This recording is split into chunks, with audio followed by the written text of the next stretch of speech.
أطيب وأسهل وصفة ممكن تجربوها، خلطة الفروج السحرية بخبز التورتيلا. شوفوا جمال المنظر، ما شاء الله بارك الله، محطوط عليها الجبنة بطريقة رائعة. بالبداية نحتاج لزيت وكيلو من الصدر المفروم ناعم بهذا الشكل،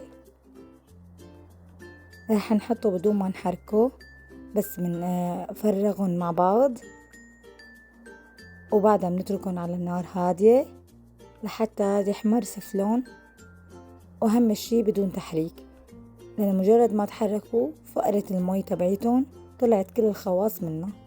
هيك صار تمام من السفل، صار فينا نقدر نحرك وما بنحط لهم ملح، أهم شي للأخير.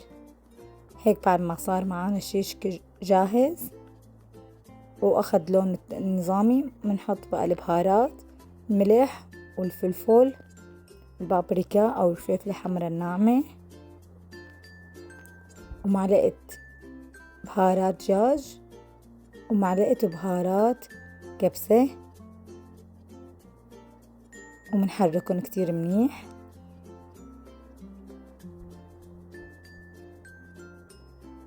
وبس صارت عنا الأكلة جاهزة هيك بهذا الشكل. هلأ منضيف الخضار لإلها.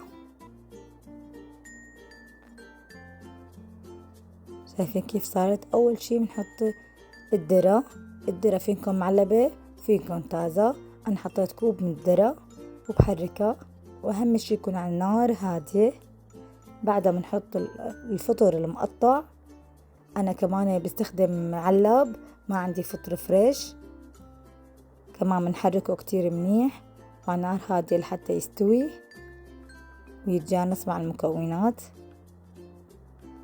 بعدها بنحط فلفلة حمرا وخضرا وصفرا، قرن بقرن بقرن بهالمقدار، والكل لازم يكون متروم ترم ناعم لحتى تناسب الوصفة تبعتنا.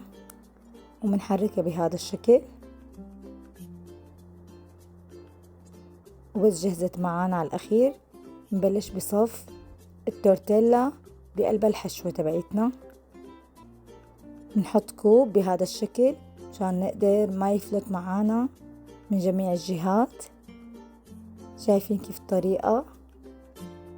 بعد ما نخلصها بهاي الطريقة وترتص كلياتها بالصحن، شوفوا كيف طلعت معانا. بنحط الجبنة، فيكم تحطوا اي جبنة، انا هون مستخدمة جبنة موزاريلا، طبعا فيكم الكمية تحددوها بالطريقة اللي بتناسبكم. انا بحب كتر الجبنة لانه بتعطيها طعم كتير طيبة وخيال. اذا حبيتوا الوصفة لا تنسوني من اللايك والشير وتعليقاتكم الحلوة والاعجاب بالقناة. تعليقاتكم واعجاباتكم كتير مهم لتستمر قناتي.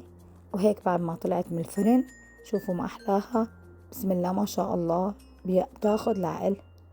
بتمنى تكون عجبتكم وصفتنا سهلة وسريعة ومناسبة لكل الأذواق. السلام عليكم.